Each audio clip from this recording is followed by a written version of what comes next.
On est vraiment tout à fait aligné avec les valeurs du réseau des profs en transition. Et vraiment, en fait, ça nous tient extrêmement à cœur de soutenir vraiment l'émergence d'universités ou de hautes écoles du dehors. Et la marche du temps profond, c'est vraiment un outil pédagogique qui permet ça. Alors, on va vous parler de ça, de cette marche du temps profond qui est une expérience courte, mais qui amène à nous porter dans un temps extrêmement long et qui, on le pense, est une possibilité ou une ouverture de connexion au vivant, au système qui font le vivant et aux phénomènes du vivant. Donc voilà, on va vous présenter ça et on va d'abord peut-être juste vous dire qui on est. Donc l'ASBL des Schumacher Sprouts. C'est peut-être Christine, tu peux passer au slide suivant. Je ne sais pas si ça fonctionne On voit bien. mon partage écran. Oui, on voit ton partage d'écran très bien. Voilà. Voilà. Et donc on est une jeune ASBL, hein, donc on a 3-4 ans. En fait, on est tous des gens extrêmement, qui ont déjà un parcours dans l'éducation, soit de l'éducation permanente, soit dans l'enseignement. On est inspiré d'un collège en Angleterre qui s'appelle le Schumacher College et qui lui est vraiment au niveau donc de l'enseignement supérieur et qui est à la pointe de l'enseignement sur les questions écologiques. Et donc c'est vraiment le temps qu'on vit maintenant de l'Anthropocène et qui vient avec des programmes sur une économie régénératrice, sur une approche agroécologique de la production alimentaire, sur des questions aussi d'ingénierie sociale qui permettent de faire face aux défis qui vont se poser. Et donc, c'est vraiment, on peut dire, une université de la transition ou une haute école de la transition. Il y a à la fois des savoirs qui sont des savoirs plutôt cognitifs, mais énormément de savoirs aussi pratiques. Et dans ce sens-là, c'est une pédagogie de tête cœur main. Et donc nous, en Belgique, inspirés par ce collège, on s'est dit, tiens, voilà, à la fois les contenus, à la fois les contenants sont intéressants. Et donc, comme ASBL, nous, on propose des balades, des ateliers, des conférences qui vont favoriser donc, ces contenus en lien avec les temps qu'on vit, donc vraiment une compréhension systémique des phénomènes du vivant et des enjeux de l'Anthropocène, et aussi en mettant en avant cette pédagogie qui va mobiliser non seulement la tête avec des apports cognitifs, mais aussi vraiment le cœur et les mains. Et voilà, comme je le disais, nous, on est vraiment attachés à soutenir tous ces efforts de transition au sein de l'enseignement et de voir comment on peut favoriser des idées d'université à ciel ouvert, de pédagogie du dehors, mais au niveau de l'enseignement supérieur, pour pouvoir acquérir des nouvelles compétences et des compétences qui vont servir à une meilleure adaptation, une plus grande résilience en fait de la société. Et tout ça, c'est vraiment dans une dynamique très collective, donc ça nous tient à cœur aussi énormément d'être dans une approche un peu de communauté apprenante, quoi. Et d'avoir mettre à même niveau les profs et les étudiants, d'être dans quelque chose qui dénote peut-être un petit peu par rapport à l'enseignement classique, mais qui vient vraiment favoriser un grand échange, un grand partage de savoir. Alors, on est basé en fait en partie à l'Arbre qui pousse, parce que quelqu'un le mentionnait, et c'est vrai que donc on est plutôt sur des fermes en fait, donc nos endroits préférés d'apprentissage c'est plutôt les fermes, mais on est aussi par proximité parce qu'on est basé à la ferme de l'Arbre qui pousse qui est à Otigny-Louvain-la-Neuve. On est à proximité du coup de l'UCL, de l'UC Louvain, donc on fait pas mal d'activités sur l'UC Louvain, mais aussi très fort sur la ferme où on est, qui se veut en fait un tiers-lieu où il y a de l'habitat, mais il y a aussi de l'apprentissage, de la transmission, il y a de la régénération agricole, il y a de l'entrepreneuriat, et donc il y a beaucoup d'activités qui se font ici. Et c'est vrai qu'on est du coup lié, on est porteur de projets ici sur cette ferme, et finalement ce qu'on met en avant est lié à cet espace aussi. Donc à Otigny-Louvain-la-Neuve, la ferme de l'Arbre qui pousse, et on est aussi lié à une autre ferme dans le Condro qui est la ferme de Froide-Fontaine, qui a un modèle un petit peu différent, mais qui met vraiment en avant une agriculture agroécologique, quoi. Donc ça, c'est pour qui on est. Mais alors, ce midi, on est là pour vous parler de la marche du temps profond, qui est ce dispositif pédagogique qui nous tient fort à cœur et qu'on tient à déployer un maximum ici en francophonie. Et on va en fait vous présenter ça via cinq petits chapitres, dont d'abord un peu ce qu'est la marche du temps profond, une introduction. Puis on vous expliquera où ce qu'on a identifié comme force, les effets de la marche avec des témoignages de personnes qui l'ont vécu. Et puis par ailleurs, des personnes ici l'ont expérimenté, donc ce sera pendant la discussion l'occasion aussi d'entendre ce que vous identifiez comme effet sur vous-même ou sur les étudiants à qui vous l'avez fait. Quatrièmement, on ira un peu sur les sensibilités ou les points un peu compliqués, peut-être les faiblesses ou les points sensibles auxquels faire attention par rapport à la marche. Et alors, cinquièmement, on va vous présenter rapidement un projet de recherche sur la marche et sa capacité à être un levier au changement culturel. Voilà, je vais passer la parole à Kirstine pour nous présenter la marche du temps profond. Merci Aurèle. Voilà, alors pour ceux qui ne... certains d'entre vous ont déjà expérimenté cette marche, mais pour ceux qui ne connaissent pas du tout, la marche du temps profond est une marche qui se déroule sur 4,6 km, qui représente les 4,6 milliards d'années d'histoire de la Terre et de la vie sur Terre. Et donc, au cours de cette marche, on s'arrête une vingtaine de fois, ce qu'on appelle des stations terrestres, et on marche à raison de 1 mètre équivalent à 1 million d'années. Donc on fait un grand saut en arrière et puis on marche vers le présent. Il y a eu dans le passé différentes idées autour de ce concept de transformer le temps en espace, mais il a été formalisé en 2008 par Stephen Harding et Sergio Maraskin au Schumacher College en Angleterre, donc le collège que mentionnait Aurèle tout à l'heure. Et aujourd'hui, l'organisation, enfin l'ONG Charity anglaise qui chapeaute un peu le déploiement au niveau international de la marche du temps profond, c'est donc le deeptimewalk.org qui a développé une série d'outils pédagogiques et également une application qu'on peut mettre sur son smartphone. J'aurai l'occasion d'en parler tout à l'heure. Alors, ça c'est pour l'origine. Alors, dans ses intentions, la marche du temps profond est donc l'histoire de la Terre, de la planète et de la vie et de son déploiement sur la planète. Elle est aussi une occasion de réflexion critique sur la place de l'humain dans ce temps long. Et par l'expérience profonde qu'elle provoque, généralement, elle entraîne aussi un questionnement profond et donc un engagement profond. On y reviendra, c'est la théorie du changement qui est derrière cette marche. L'esprit de la marche est aussi important. Ce n'est pas un PowerPoint sur l'histoire de la Terre ou l'histoire de l'évolution de la vie. Ce n'est pas une marche sportive, ce n'est pas une marche naturaliste. C'est plutôt une marche méditative et l'esprit général est vraiment une ode au vivant et à sa complexité.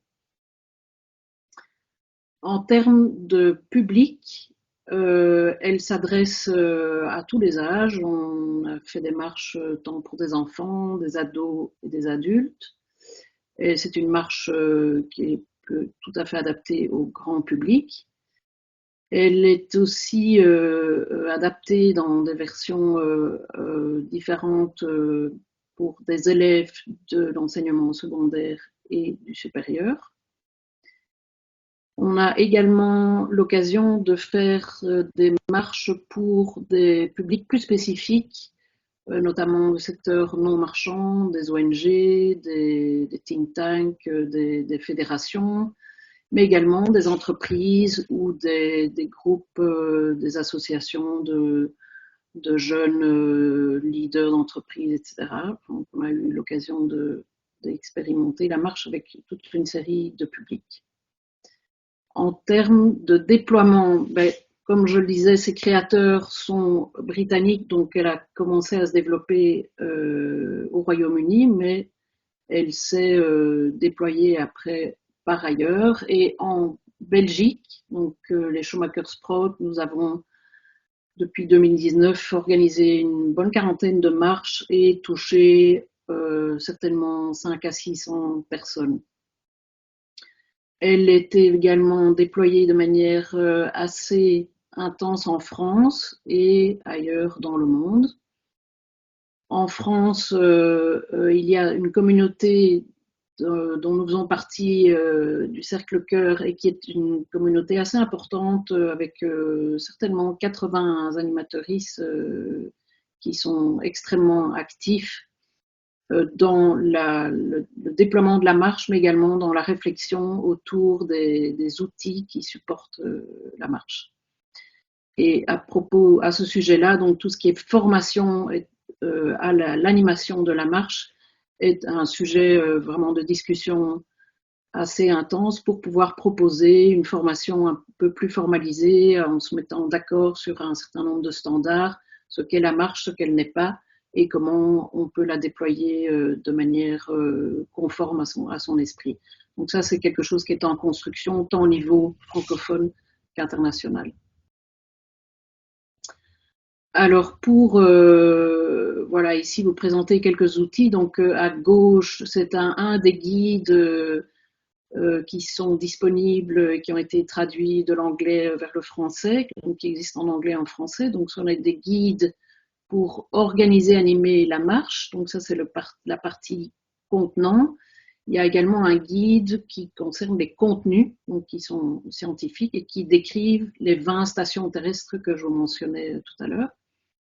On a également ces petits signets qu'on distribue aux participants de la marche qui donnent un petit aperçu de ce que c'est. En bas, à droite, c'est un screenshot une capture d'écran de l'application qui existe sur smartphone et qui est donc disponible sur le site de deeptimewalk.org en anglais.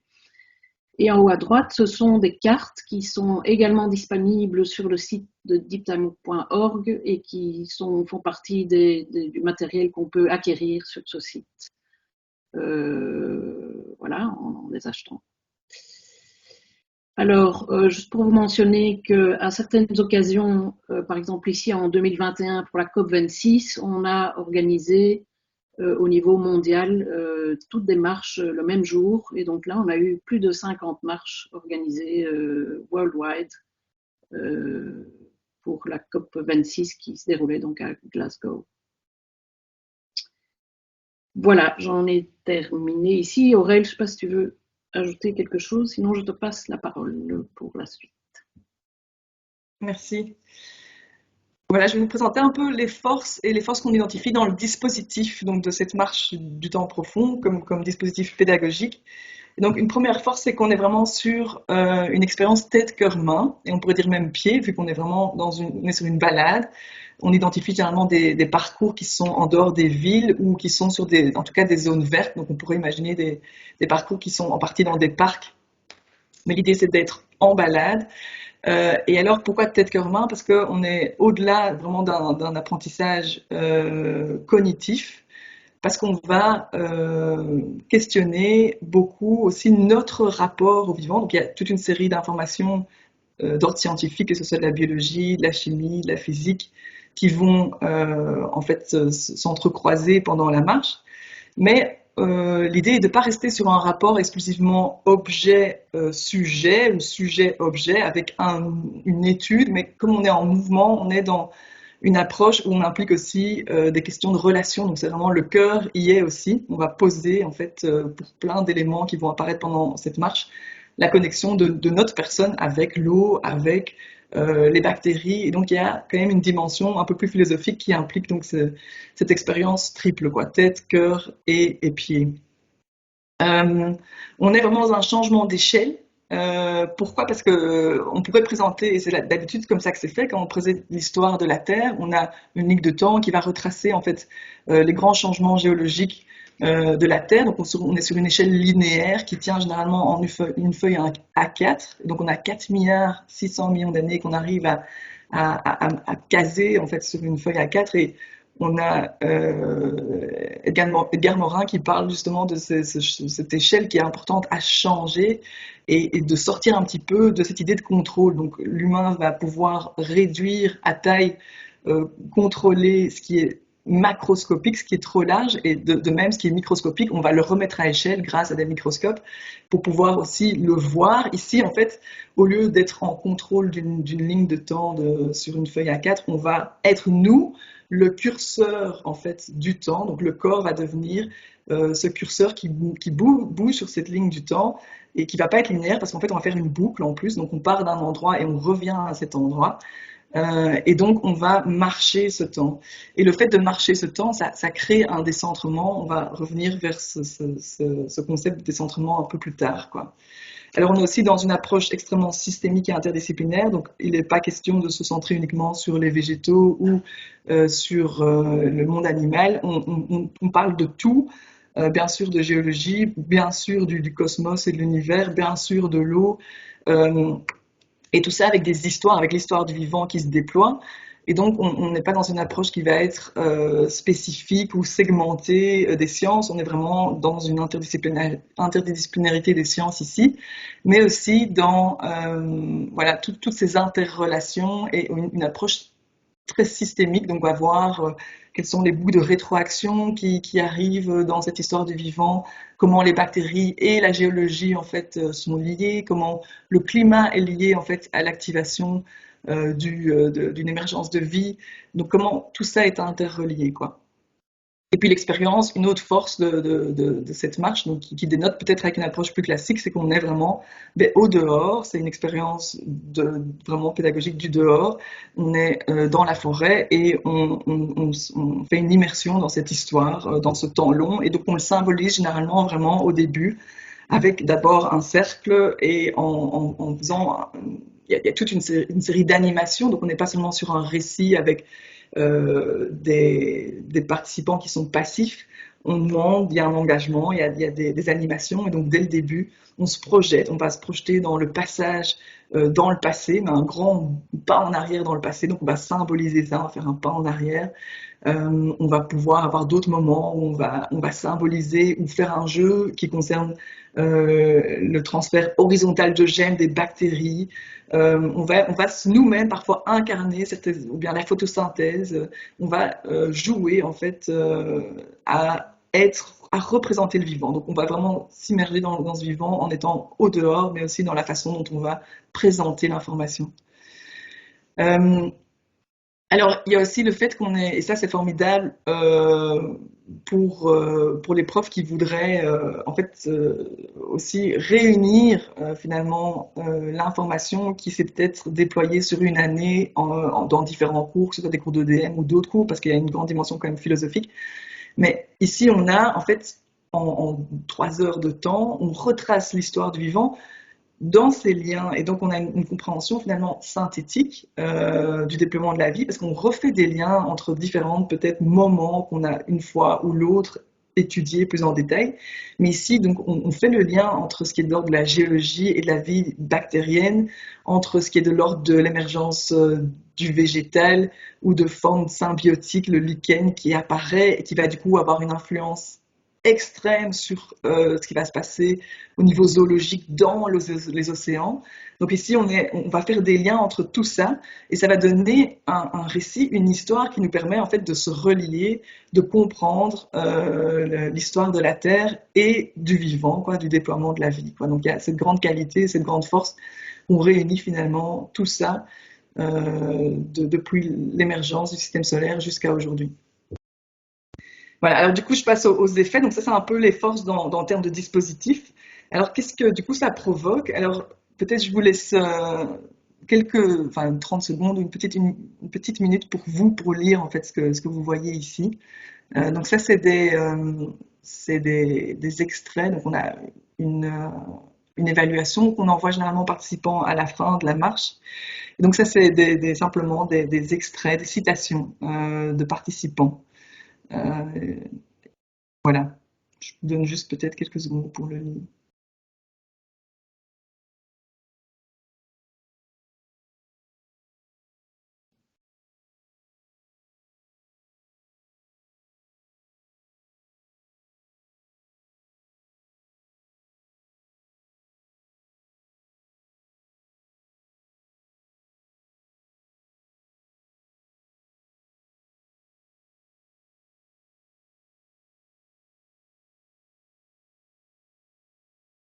Voilà, donc on a généralement les effets, y a souvent un vertige un petit peu qui est créé parce que d'emblée, on commence en annonçant qu'on va faire un pas 1 million d'années, enfin que chaque pas va représenter 1 million d'années. Et donc, c'est dès le début, il y a un effet de perdre un petit peu pied. parce que c'est déjà difficile de s'imaginer à l'échelle de sa vie, donc 1 million d'années. Mais alors, donc, pour les autres effets, donc on est vraiment donc, dans cette expérience du coup qui nous connecte au vivant. Et ce qu'on identifie aussi, c'est que on a dans la société quand même un grand déficit de connaissances, on pourrait dire ignorance, mais vraiment un déficit de connaissances sur certains phénomènes de base, de fonctionnement du vivant. Et donc parfois on construit des savoirs sans avoir mis les bases en place, les bases clés de comment en fait opère, comment fonctionne le vivant. Et du coup, et ça c'est pour nous aussi un grand point d'attention dans nos actions, c'est d'expliquer finalement c'est quoi un fonctionnement du sol, d'un sol sain, ou c'est comment fonctionnent les cycles de l'eau. Et donc il y a certaines choses qui finalement nous échappent parce qu'il y a eu quand même ici et là des trous dans l'apprentissage, quoi. Ou peut-être qu'il n'y a pas eu cette approche plutôt systémique ou holistique, disons, dans l'apprentissage. Et alors, donc je le disais, le fait de marcher 4 km 600 mètres, qui représente 4 milliards 600 millions d'années, on est dans vraiment un changement de regard, et en fait on est dans un phénomène de décentrement où on va se rendre compte que l'histoire de l'humain, c'est pas, je ne spoil rien en disant ça, que l'humain apparaît très tard dans l'histoire de la planète finalement. Et donc ça, tout d'un coup, on a parfois un choc en fin de marche à se rendre compte de cette petitesse finalement dans l'histoire. Et donc on tombe dans une espèce de relativité de l'humain par rapport au reste du vivant et du non-vivant. Et c'est quelque chose qui peut faire du bien et qui peut du coup aider à passer d'une approche peut-être très anthropocentrée vers quelque chose de différent. Et c'est là où il y a vraiment un point finalement de levier pour d'autres, pour peut-être d'autres engagements, quoi. Alors on a aussi, c'est aussi une marche qui disait on implique le cœur et du coup ça, en se questionnant sur notre rapport au vivant et le rapport à tous ces éléments qui vont apparaître et finalement le fait qu'ils nous constituent et qu'on est vraiment l'héritage de cette grande histoire, il y a quand même une place qui est permise aux émotions, ce qui est moins habituel dans nos sujets d'études. Et finalement, on pose pas tellement souvent la question de, tiens, quand je te dis l'eau, quel est mon rapport à l'eau finalement et comment moi, je peux avoir un impact sur elle et inversement, comment est-ce qu'elle m'impacte. Ici, on a, et même de façon très, très enfin, personnelle, ici, on a une place aux émotions qui est faite, que ce soit au cours de la marche, mais aussi à la fin.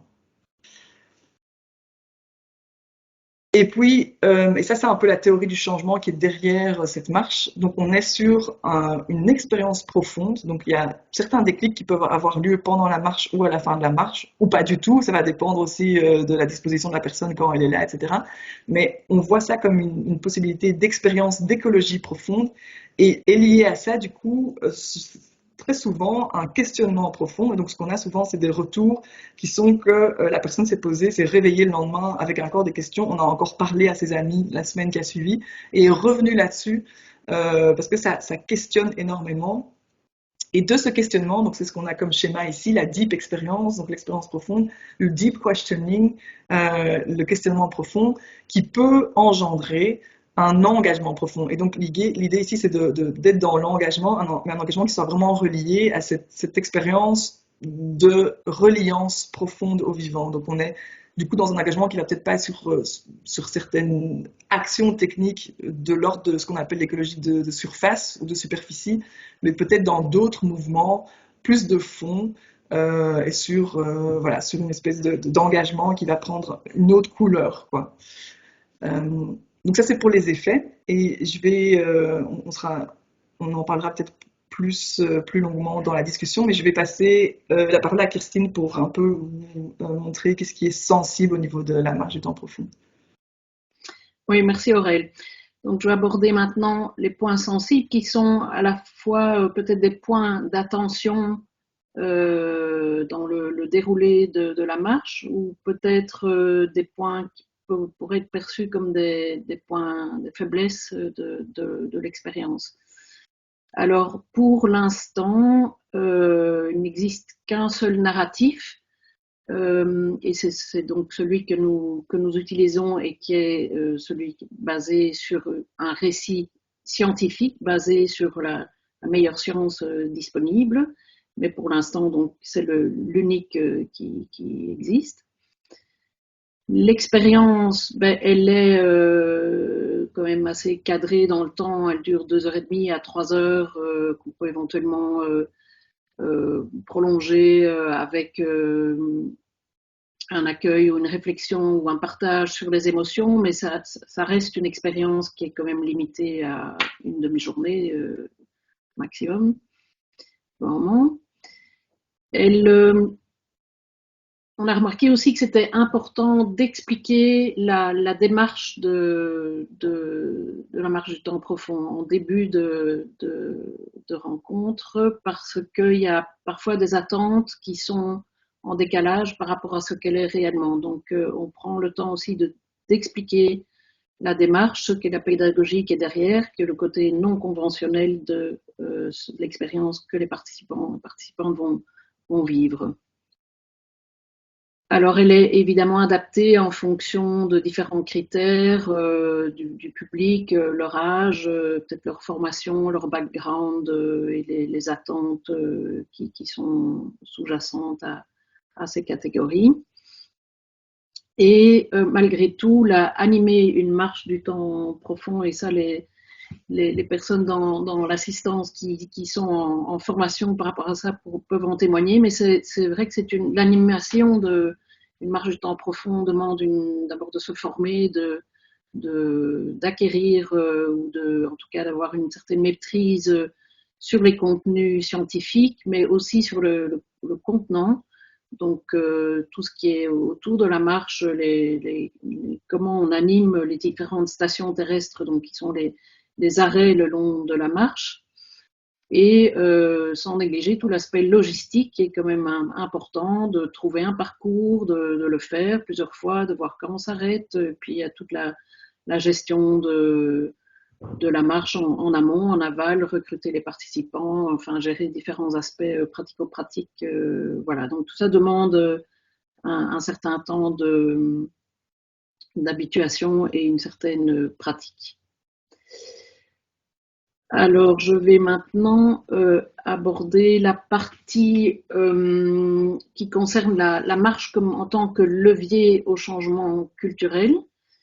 Donc, il y a une recherche-action qui est en cours pour le moment, qui vient de commencer et qui était une réponse à un appel à projet du service public de Wallonie dans le cadre du plan de relance. Et donc, notre projet a été sélectionné pour donc cette année-ci et l'année prochaine. Et son titre est Quel levier vers des changements culturels et ontologiques pour soutenir la vie et le vivant. Le projet est coordonné par l'ASBL Les Fougères et est un consortium entre différentes associations comme nous-mêmes, mais également l'Université de Namur et le réseau d'écologie sensible. Ce sont les différents partenaires. Le volet de cette recherche-action que nous accomplissons dans le cadre de ce projet concerne la marche du temps profond, et la marche sera donc questionnée et investiguée en tant que levier au service des changements culturels. Cela se fait à travers des questionnaires donc, qui sont envoyés aux participants, à toute personne qui a participé à une marche avec nous, et également sur base volontaire une série d'entretiens d'évaluation donc pour questionner la personne, le participant, la participante en termes de changements provoqués et de mise en action que la marche aurait pu provoquer. Donc c'est une évaluation en partie quantitative mais surtout qualitative,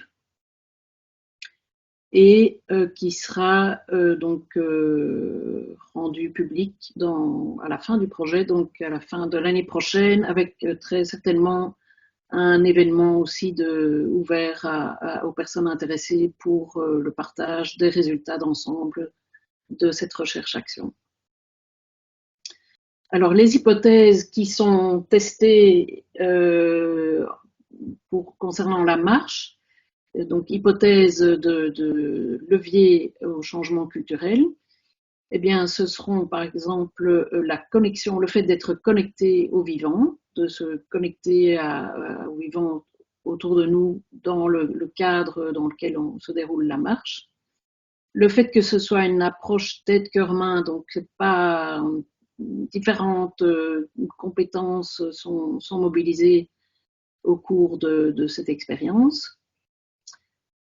Le fait que ce soit une expérience profonde qui touche le cœur, le fait qu'on aborde la question du temps long à travers cette incarnation par la marche et la place relative de l'humain au cours de l'évolution de la vie, et le questionnement profond que la participation à une marche peut ou non provoquer chez les participants. Et on testera également l'hypothèse que le fait qu'il y ait un espace ou qu'il y ait un accueil des émotions soit un levier au changement culturel. Voilà, Aurèle, je ne sais pas si tu veux rajouter quelque chose, sinon je te passe la parole.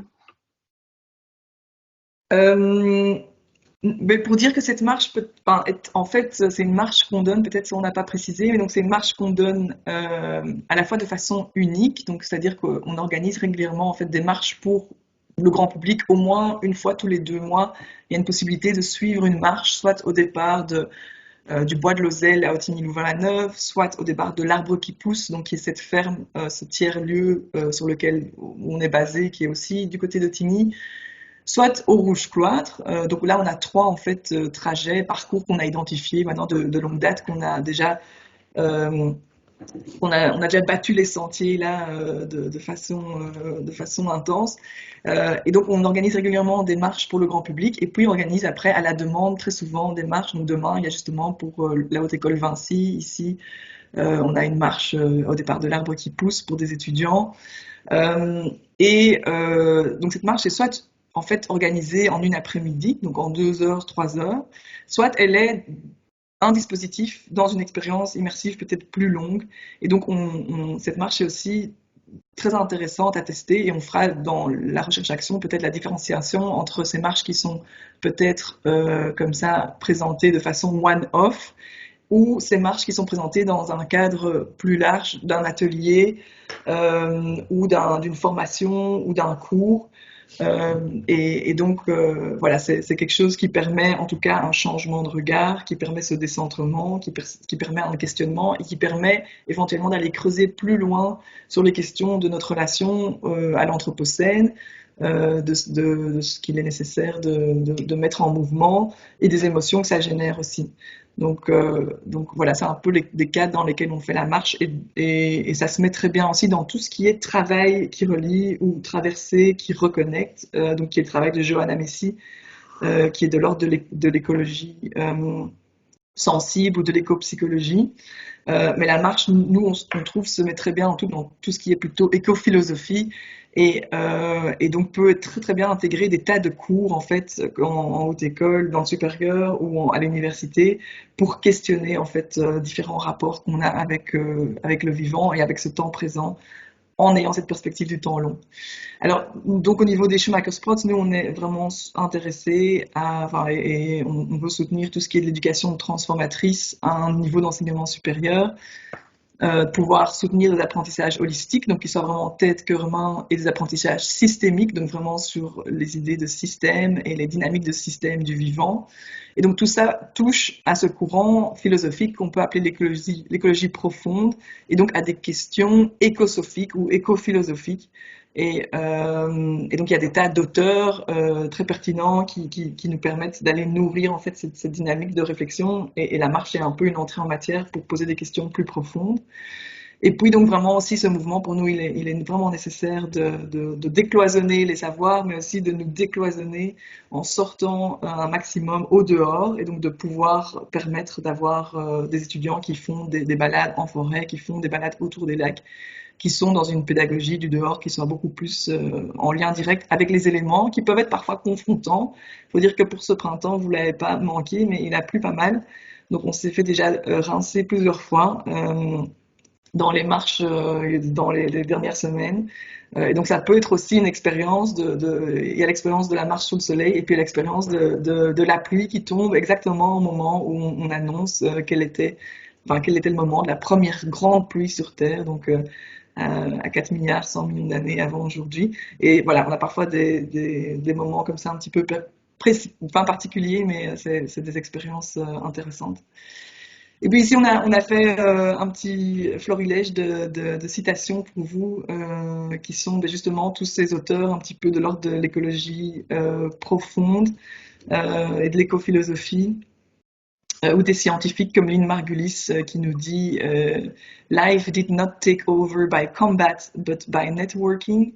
Et il y a beaucoup d'éléments comme ça qui vont apparaître dans la compréhension du vivant, qu'on peut en fait venir questionner un peu des présupposés culturels ou des manières d'aborder la vie avec peut-être plus de compétitivité et un rapport où on a des projections qu'on fait sur le vivant, qui a un monde de prédation, pour revenir vers reposer des bases qui sont vraiment le socle du vivant. On est d'abord sur tous des processus symbiotiques et qui impliquent en fait des avantages mutuels et des espaces, enfin de la collaboration en fait. Donc ça c'est vraiment le monde des archées, des bactéries, et puis même après dans les tout ce qui est eucaryote après, donc toutes les cellules de l'organisme unicellulaire et multicellulaire, on est sur d'abord un socle de coopération avant un moment de diversification du vivant. On va arriver sur des choses peut-être plus de l'ordre de la prédation, évidemment, qui sont liées aux chaînes alimentaires. Mais donc on remet aussi certains concepts, et c'est un peu l'école philosophie aussi, c'est de revenir avec certaines logiques de réflexion sur le vivant. Voilà, une autre que j'aime bien, c'est Don't ask what the world needs, ask what makes you come alive and go do it. Because what the world needs is people who have come alive. Voilà, donc on a quelques citations ici, mais je crois qu'on partagera peut-être la présentation. Quoi. Donc, merci, on est vraiment ravis de répondre aux questions, d'entendre aussi vos avis sur la marche du temps profond pour celles et ceux qui l'ont vécu.